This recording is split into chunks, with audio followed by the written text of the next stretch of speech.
live in three. Actually, we're live right now. Great. Welcome in to the last day of the decade. We are here on the Non-Power Hour. The world's coming to an end Yep. in 2K20. right in a few hours, depending on where you live. But that is Max Stacks. I'm G Lash Cash, and we have a slate of non-power football games this week to let you in insider information on. Plus some basketball. We're getting into basketball season. Yeah. Conference play is right around the corner, so we'll preview a couple conferences that we think may be interesting. We'll pick our winners. You want to get us started? Absolutely, Garrett. Well, I just want to first shout out to the Kentucky Wildcats for coming away as the underdog and just winning the Belk Bowl on a pretty spectacular last drive. Shout out to Lynn Bowden for putting the team on his back all season. It was quite impressive, I thought. And I'm happy to see them pull out the win, but I'm also an SEC fan. I know, Garrett, you're not, so sorry to see the SEC do well, but such is the life of the college football fan. But going into our program now, we'll first look at the next game to feature a non-power team being Boston College taking on another school.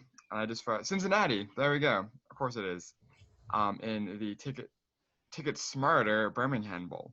I know it's getting worse and worse. The naming rights get worse and worse each year.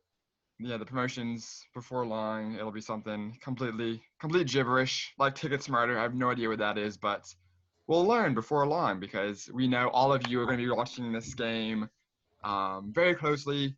One of our favorites, non-power teams, the one that kind of led the way in the non-power conferences, Cincinnati Bearcats taking on Boston College.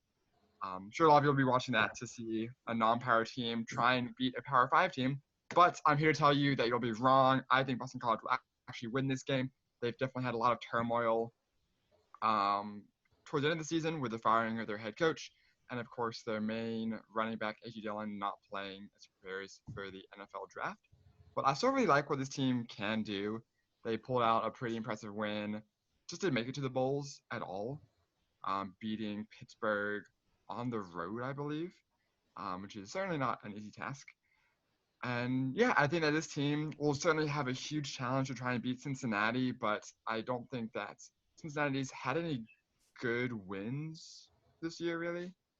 Specifically, the only losses have been to ranked teams, but I just don't think they've shown enough to beat a really good Power 5 team. And not saying Boston College is, but I just don't think that offense is something to be worried about.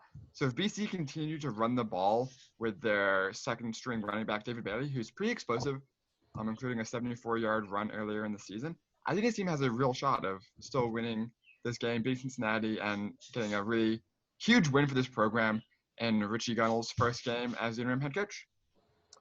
Yeah, not so fast. I think that this, of all the power teams, non-power teams out there, this is probably one of the strongest ones. The Cincinnati Bearcats have been dominant defensively all year, and especially with the news that A.J. Dillon is not going to play in this game, it just makes it that much easier to defend. They should be able to contain the attack of Desmond Ridder, who is dual threat. I know I actually love those. Or, sorry, not Desmond Ridder. They have Desmond Ridder. Sorry. Yeah, they do. Anthony Brown. Mixing up my teams. Yeah, so I'm surprised you didn't go with the dual threat Desmond Ridder, Max. I think that, this is when you look at their defensive performances all year, they've been very strong throughout the season. Obviously, there are no notable absences. They have Michael Warren II coming and playing this game. He's been their bell cow all year long. 14 touchdowns. Desmond Ridder, as I mentioned. And with the news that A.J. Dillon, who ran for more yards than the leading passer Anthony Brown did this Yeah. season. Um, I mean, it's going to be an extremely one-sided attack for uh, Boston College, and it's going to be really no match. And my prediction: a blowout win for the Cincinnati Bearcats. Sorry, I got a bunch of random marks on my victory card, you can call it, but um, last week I was not confident on the non-power teams. This week I'm non-power all the way. Give me Cincinnati. All right, we're gonna move on now to another game next week. Ohio versus Nevada in the uh, famous Idaho Potato Bowl on Friday, where it should be pretty cold. The Sharps have this one, Ohio, as an 8-point favorite. But I don't know. I don't see it. Nevada has 7 wins and um, a pretty solid Mountain West this year. Their quarterback Carson Strong, he unfortunately lost the season ender at UNLV, but other than that, they had 3 straight wins prior to that game over good teams such as San Diego State, Fresno State. The more he throws it, the more trouble they get in, I think. Last week he threw the ball 54 times, but he's completed over 60% of his passes the last 5 weeks, including a couple with 70% wins over San Diego State and New Mexico. So I think that's what's going to come down to. Obviously, Nevada has the OG kicker in Brandon Talton, who I've highlighted a couple times this season, just a legend. Finally missed a field goal this season, but he's got a Scully now, so he's got Shameless that. plugs. Congrats, my guy. Yeah. Again, the MAC is just not really. I think the wins are strongly devalued. I mean, Ohio State blew out Bowling Green and Akron, but I mean, those are two of the worst teams maybe ever to play in college football ever. I know that Solich always got his guys ready to play. They've been pretty good in bowl games in recent memory. Especially, I think they have a couple wins in the Idaho Potato Bowl, but I have Nevada coming out of a tougher conference. I think better quarterback play. Give me Nevada 24-20 over the Ohio Bobcats. Max, how do you see this one shaking out? Yeah, well, as usual in this show, because you planned it a little bit. I don't see your way, Garrett, but I am, pretty for Ohio here. I think what you're saying about the quarterback play is a really key thing to look at. And I think that Ohio's quarterback and Nathan Rourke has had a much stronger season than Strong has for Nevada. And yeah, while Ohio has no signature wins, I don't really think Nevada does either. Of course, they beat Fresno State, who's usually decent. Although I don't believe they made it to a bowl game, and they beat San Diego State, which is impressive because they're clearly a very strong team, but they're a team with no offense. And I think that much like we saw in basketball, at least with us beating Virginia, you need a little bit of offense to win every game. And I think it was just kind of natural that at some point San Diego State's lack of offense would come back to bite them. So these teams are pretty fairly evenly matched in terms of who they've beaten and who they haven't beaten. Nothing special on either way, and I think it'll just come down to the quarterback play. And again, I really believe that Rourke has had a much stronger season against, maybe worse competition, but when the game's on the line, I think Ohio will be able to lean on their quarterback, their star, and pull out the W in Boise. And just Nevada's in Mountain West country. I think and it is in Mountain West country. Home field advantage for the Nevada. I mean, nobody's going to be at this game. That's not true. It's kind of, I mean, it used to be one of like the first bowls of the bowl season, and for some reason they kind of moved it to the middle or to the end actually. So let's move on to The next game, which will be Southern Miss and Tulane, I believe. Yeah, absolutely. This is the Birmingham Bowl, right? Yes. Nope. That's Lockheed Martin Armed Forces Armed Bowl. Forces Bowl. Sorry. It's kind of a tough one. I think when it comes down to it, I have Southern Miss mainly because they are top 20 rushing defense, and that's how Tulane likes to move the ball. They're kind of a dual threat attack. They don't rely as much on passing, whereas Southern Miss is much more of a passing team. Um, and I don't think Tulane's going to be able to hang with them or going to stop them. I think it's going to be a close game, but I think Southern Miss is strength against strength, if you will. And I like Southern Miss to take this one by 2 points, 26-24. Mm. The interesting storyline brought to you by me. Cool. Yep. Again, Garrett, I'll disagree with you there. I think Tulane's the better team here. I think if you look at who these teams have each played, Southern Miss doesn't have any signature wins really. They beat UAB pretty bad, who was a solid team, but I also don't think UAB was spectacular. And Tulane's only losses have been, or 5 of the 6 of them have come to teams that are ranked or were ranked at some point, like SMU, UCF, Navy. They did lose as well to Temple, but it was playing in Philadelphia, and I think Temple's shown a really strong ability to win at home. So I think Tulane's just a really tested team, time tested. That's the word. Time tested team, playing a lot of hard competition all season, and I think that's going to pay dividends here. We play a kind of middling Conference USA team in Southern Miss. I know that Tulane's primary offense is rushing, but they have a really diverse rushing attack. Is how they get their yardage. I think they'll do a great job of being able to balance that kind of game. They've only had 100-yard rusher 3 times all year, despite averaging over or very nearly 250 yards on the ground per game. So just to show that this team can really balance the run even and spread the ball around in that way will pay dividends here against a certainly solid USM defense. But if they can get people out in space early on and a lot of people out in space, confuse the defense, I think they'll be able to run away with this game as well. That's my prediction. So green wave over the Golden Eagles. The greens versus the golds. Who's gonna come out on top? Yeah, definitely the Southern Miss Golden Eagles. Shout out to these teams, or I guess more shout out to Tulane for having a more unique mascot.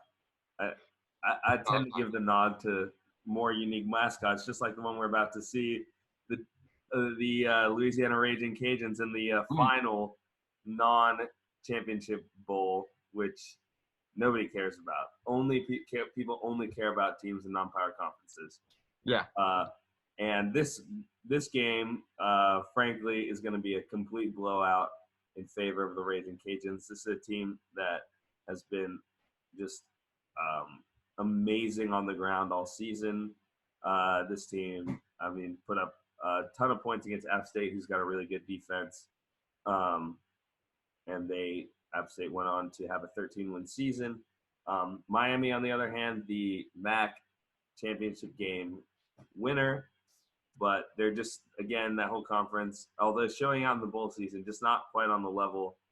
I don't see how it's going to be able to stop this vaunted rushing attack for Louisiana, not Lafayette anymore. They just go by Louisiana. So give me the Raging Cajuns by 21 points in the Birmingham Bowl on Monday, I believe, a week from yesterday, in the final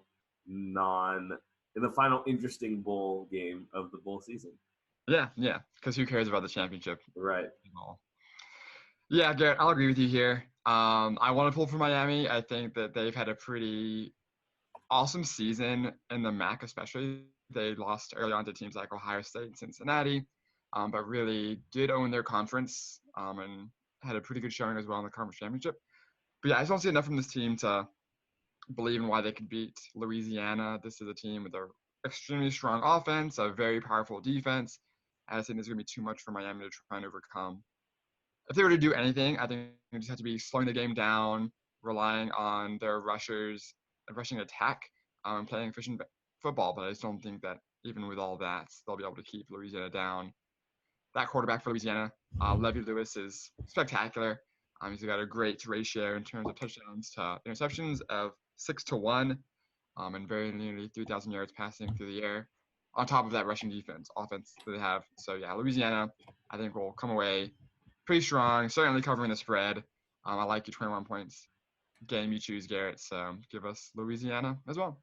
Yeah, this is my highest game in the bowl challenge, pick'em challenge as well. So I definitely already lost, but Same. Too many upsets. We're gonna try and make up some ground in games like this. All right, so I guess we'll move on quickly to small school of the week. Yeah. This week I'm highlighting a local college, Cal State Dominguez Hills, the closest university to my house, I think, slightly beating out Loyola Marymount, and the junior college I'm not going to count, at least this week. What about Jefferson Elementary? What? Are they Jefferson Elementary? Yeah, I mean, they're like football? probably like if you put Jefferson Elementary's like third grade basketball team against like a Kentucky, Kansas, like I think they would cover the spread. They'd probably get within 100 points or something. Yeah, they might score a bucket. I mean, we were legends out there. We were definitely the nation. We were watching all the mid 2000s, the Tracy McGrady's, the Kobe's, obviously. Yeah. The Iversons. We were watching these guys. We were modeling our game after them. Yeah. I believe it. Definitely the best basketball team in South Bay. The second best team might go to Cal State Dominguez Hills, the Toros in Division II, in Carson, California. Their campus is actually home to what is now known as Dignity Sports Park, formerly the SubHub Center, formerly, I don't know, there's some other Home Depot. Oh, yo. My dad coming in with the assist there, which is where the Galaxy play. Also, where the Chargers have played for their third season now in the NFL. Generally being able to fill out a Major League Soccer stadium on a Division II college campus. But something I didn't know, just learning through some quick early morning research, was that when they opened the campus, they didn't have an actual campus ready to hold classes. So they held classes inside of a federal savings bank in Rolling Hills with an enrollment of approximately 40 students before the campus was moved to Carson, California, an area known as Dominguez Hills. Despite, I don't know of how many hills are out that way. This is a pretty flat area. But they were ranked number 11 in 2015 in Washington Monthly's list of Master University rankings. So congratulations to them. They are a historically minority school as well. In terms of sports, they are known as the Toros, and they have won 3 Division II championships, all in soccer, 2 by the men and 1 by the women. And again, they play their home games right in the same place that the Chargers. They probably draw more fans than the Chargers. The Dominguez's will get people to go. Yeah, and that it's gonna, according to this article, it's gonna host what hosted the 2003 Women's World Cup final, as well as it will host some events during the 2028 Olympics in LA. Notable alumni is Clarence Gilliard, the actor. I barely knew his name, but Kevin Pillar, of course. Outfielder for, I believe, the San Francisco Giants now. Yeah. The UCLA athletic director went to Cal State Dominguez Hills. Dan Guerrero, he's retiring at the end of this year. The gold medalist for the United States, Carmelita Jeter, went there. She won gold at the on track and field at the 2012 Olympics in the 100 meters, I believe. Or sorry, the 4x100. Um, let's see. Oh, Giassi Zardes on the U.S. national soccer team. Actually, so that's like 5. That's like more than uh, Vermont. some other schools that we've covered. Um, but yeah, that is the small school of the week. Shout out to Dominguez Hills and my friend David, who played basketball for them. Your Probably dad. when these like people when you're in high school and people like leave, they go off to college. Like in my mind, they're in like college forever, even though they graduated like 2 years before. Like in my mind, he's like still playing basketball there, even though I've graduated in 2018. He probably graduated in 2016. So, Nice. um, but yeah, shout out to that man. He was on my. We Well, played volleyball you can together. redshirt a He couple of also played years. basketball. You can redshirt like 3 or 4 years. Yeah, yeah, His master's degree, be a grad transfer to the same school he played at. right. It's If you possible he get, still. yeah, you can get like 7 years of eligibility or something like that. Maybe he like redshirted 3 times because he wasn't good enough to make the team quite yet. Type thing. Yeah, is that called gray shirting, right? When you're like told to come a year later. um, well, Max, you want to lead us into what we're gonna talk about for college basketball this week? Absolutely, and really for much of the rest of the new year for sure, up until I guess baseball season, because this is really the end of football. We'll cover one more game, the FCS next week, and that'll probably be the end of everything. But from now on, we'll be doing a lot of basketball. And so this week we've looked at 2 conferences where you just want to kind of evaluate who we think or predict who we think is going to win that conference, and be the representative for it in the tournament in March. So we'll take a look first at the Southern Conference with teams all across the Carolinas, Georgia, Tennessee, and some others. Who I have winning this conference will be the Western Carolina Catamounts, currently placed 4th in the conference with 1 win already and a 9-3 record overall. I think that this team, well, one, I think it's been impressive to see that a lot of these teams that we've chosen, Garrett, have played really good teams already. So, for example, Western Carolina's played Georgia, Florida State, and Xavier already this season. Those are the 3 losses. Besides that, they've won every other game they've played. There's no one notable there really, but I think that what this team has going for it is a extremely effective guard in Mason Faulkner. He actually had a triple-double earlier in the season, which is pretty rare in college basketball, and is averaging very nearly 20 points a game and over 6 assists per game. So I think this is a player that this team can really rely on to keep them close in games, if not take over games and win them. They'll always like to have that one guy to kind of rely on. I think he can do that for this team. And what I like a lot about their schedule is that they play the other top 3 teams in Furman, East Tennessee, and Wofford.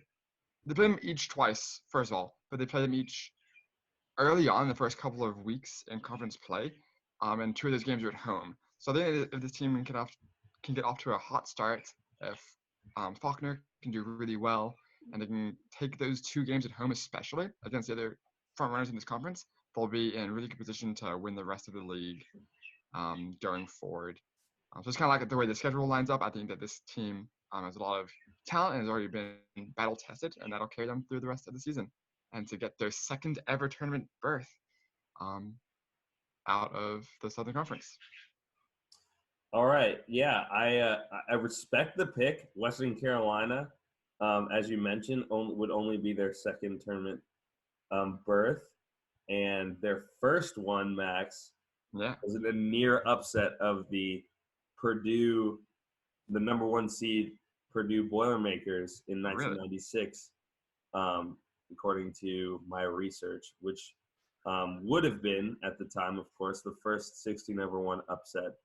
But they were unable to hit a shot in the final seconds of that game, ultimately falling. I will go with a Southern Conference mainstay in the tournament in the past few seasons, with the East Tennessee State Buccaneers. this is a very deep conference. Really, the last 2 seasons now, it's becoming a trend.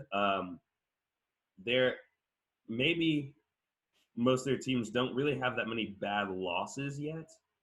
Um, Obviously, last year Wofford ran the table. They won every conference game, and they won the conference tournament. UNC Greensboro almost snuck in as an at-large. Yeah. Probably not enough big wins out of conference. They don't have that many bad losses, but maybe not enough big wins out of conference to get a team in. Although probably the best win belongs to Eastern Tennessee State. They beat LSU a couple weeks ago on the road and really dominating them throughout. Their only other loss to North Dakota State. And I really wanted to pick Furman. They had a big win against Villanova last year. Yeah. Same thing. They don't have that many bad losses. They only lost to Auburn, South Florida, Alabama. And then East Tennessee State, their only losses were to North Dakota State and Kansas, who they were competitive in, which I previewed earlier. And then UNC Greensboro, of course, almost getting in last year. Their only losses, as I covered, they were able to go beat Vermont, so for maybe the second best win. Their only losses are to NC State, Kansas as well, and on a buzzer-beating shot. Two half-court buzzer beaters. They've lost 2 games on 2 half-court buzzer beaters this season. So this is a very exciting conference. I'm going to go with Eastern Tennessee State with their shooting. They shoot the ball really well. Their backcourt especially, to Williamson and Boyd, shoot the ball at over a 40% clip from 3. They have currently 4 players averaging in double figures. Hopefully they can rebound the ball stronger throughout conference play. Their leading rebounder with 8 rebounds a game, Jeremy Rodriguez, of course. But yeah, I mean, this is going to be a really exciting conference to see if one team is able to completely run the table in the Southern Conference, maybe get an at-large bid, depending on how dominant they are. And then if another team wins the conference tournament, that they might be a 2-bid league this year. So, yeah. And also, shout out to the Citadel for being one of 4 original D1 teams to never make the NCAA tournament. Yeah. So they're not looking like they're going to do it this year. But shout out to them anyway. If we keep shouting them out, they'll get better. Yeah, that's how it works. It's like believing in Santa Claus. The more people believe in Santa Claus, and of course he's real, then the more likely he is to give you presents. Right. I believed really hard this year. Yeah. Were you rewarded for your belief, Garrett? I was. I got, among other things, a pair of gloves. Ooh. And I mean, I just get a nice house that I can come stay in without having to pay rent, which is nice for now. Yep. So that's what Santa Claus gave me. It's called being appreciative of the things you have, Max. Hell yeah. Not all of us can be millionaires like you. Yeah, I got a raise because of the labor laws. I got like a $5,000 raise because of I was being paid not too little, but like this is new minimum for salaried employees, and I was not making that minimum until this new year went into effect. They so like I got come back and check their. Oh crap! We're not salary compliant here. Sorry, yeah. Max, and we're not going to compensate you for what you should have been making in the past. Well, no, it's a new law, so it's fine. But I'm excited. So that's my Christmas present is a nice hefty raise. So I'm not living in the slums. You work hard. You deserve it. Even if in their eyes it takes a law to be passed. You know, in my eyes, you were earning that raise. You've been earning that raise all along. Thanks, Garrett. I appreciate it. All right, so we're gonna move from the SoCon winner, East Tennessee State, to the Big West, where my winner, a surprise in what will be their first NCAA tournament appearance, the UC Riverside Highlanders. Mm. In I believe, according to, there are a ton of different Wikipedia articles that list what teams have not been to the tournament from which conferences. There's also the Never Made the Tournament Club on SB Nation in Mid Major Madness, which I follow. So this is where I get all my information from. We're just a podcast sharing information. One day they'll take our information, and then we'll be in the big leagues, you know. Yeah, I mean, clearly we're creating new useful information for everyone here. I think so. I'm doing my best. Everyone's watching our show. But yeah, as we kind of move to the Big West, I think they have the opposite problem, perhaps, Yeah. of ETSU or the Southern Conference. They didn't really have any bad losses, but they didn't really have any great wins. UC Riverside has a few decent wins, maybe not great wins. Today at 1 p.m. starting in 5 minutes, they take on their third Mountain West opponent in a row on the road. And they're 2-0 already in their first two. They beat the pretty bad San Jose State Spartans pretty handily on last Sunday. And then just this past Saturday, they beat a still pretty bad, but certainly much better Fresno State team by 3 both on the road. And they go against Air Force today. Earlier, I called them to upset Washington State. They did not do that. That is one of their 4 losses on the season. But they started off the season with a trouncing victory over Nebraska and Fred Hoiberg's debut. And not a horrible loss. They have losses to Sacramento State, who I believe started out undefeated in the first month and a half of the season. Pacific is not too bad. Washington State from Power Conference. Northern Arizona, a little bit puzzling. But this is not necessarily a dominant conference either. Although in the past few years, they've sent UCI to the tournament last year, who won a game in the tournament. Hawaii won a game in the tournament a few years ago. Santa Barbara has been solid in their history. Long Beach State as well.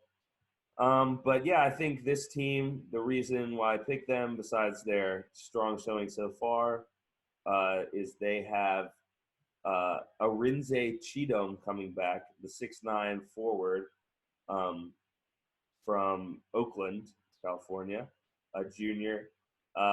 He's transferred from Washington State. He's another Washington State transfer that's making some noise. The other one being Malachi Flynn of San Diego State, who are still undefeated. And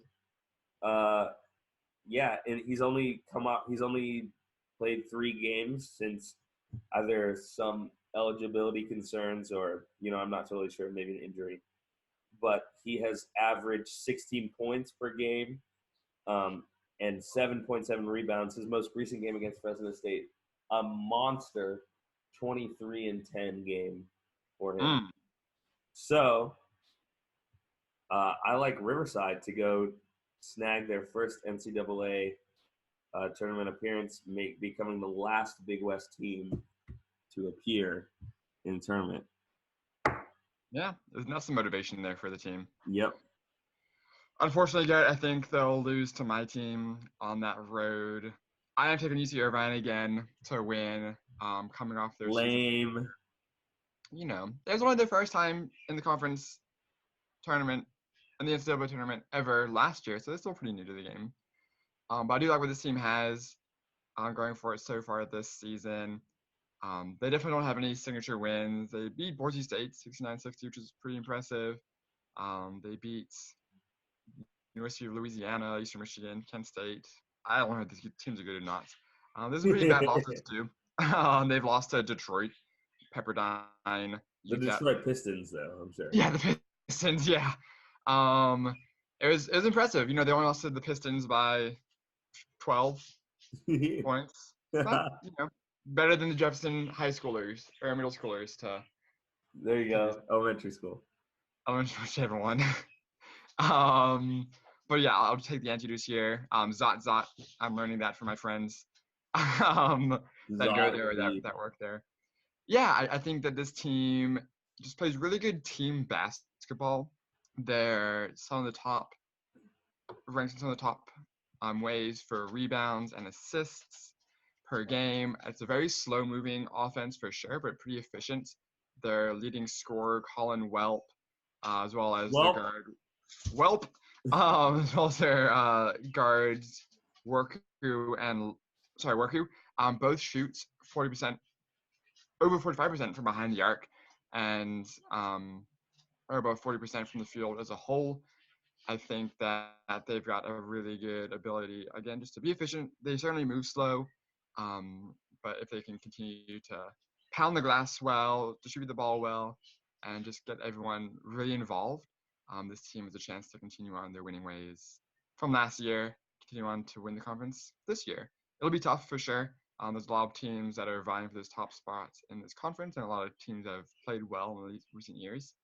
But I think that the Anteaters, with their distribution, their ability to just be a team out there, spread the love, will get them the dubs when they need them most. So give me the Anteaters. Zot. Now, when they run into UC Riverside, I forgot to mention that they are 8th in the country at points allowed per game. Points scored per game, however, a ripe 364 out of I don't know how many teams. There's not many more than that. But yeah, Max, you got any final thoughts before we end this decade of glory? I didn't think of that. Yeah, we should have had like a little video montage when we had the skill to do that, to talk about our best picks from this 10-week, 12-week, whatever we're on show. Some of the highlights and upsets. But we'll certainly have a larger sample size next decade, I think. Next decade. Absolutely. But no, I think the things I want to leave with is our stat of the day. And given it is the new year, I thought there were a couple of interesting ones. The first one I have is a little bit sadder. It is that this day in 1972, we saw the loss of one of the most important, most notable players in baseball history. Roberto Clemente passed away at the age of 38. No, sorry, 38. He was very young. I don't know how he died, but unfortunately he died this day. In a plane crash, I believe. Wow. There you go. The other thing that's maybe a little more fun is that on this date in 1966, do you want to guess, Garrett, what song reached the #1 spot? It's a song in. Well, I can give you a hint. What hint do you want? The band name, a movie it's in. Movie it's in. Shrek. It's Unbeliever by the Monkees. Hell yeah, reached #1 on this date in 1966. Did not know the Monkees were that old, and then that song was that old. I thought it was from the 90s when Shrek was made, but there you go. So with that, we'll play you out I'm a Believer on our way out, which I didn't prepare at all, so give me a second. Yeah, we will. Certainly. I'm a believer. We're going to do that. And we're a believer in the small schools that exist out there too. We know that there's a lot of tough games out there, but we believe in them. They're going to make 2020 the year of the upsets. Year of the upset. I like it. Go upset in all contests. Absolutely. Including some larger ones involving the country. 2020, go out and vote. That's our message. Go vote. Garrett, do you have a New Year's resolution as we get ready for the new year? Just become a better individual in all facets, in all facets of life. Nice. I like it. Yeah, because I'm like a solid what's a non-power? Who am I? I'm like an Akron right now. I need to raise my level to at least a Miami of Ohio. Like a Miami of Ohio, yeah.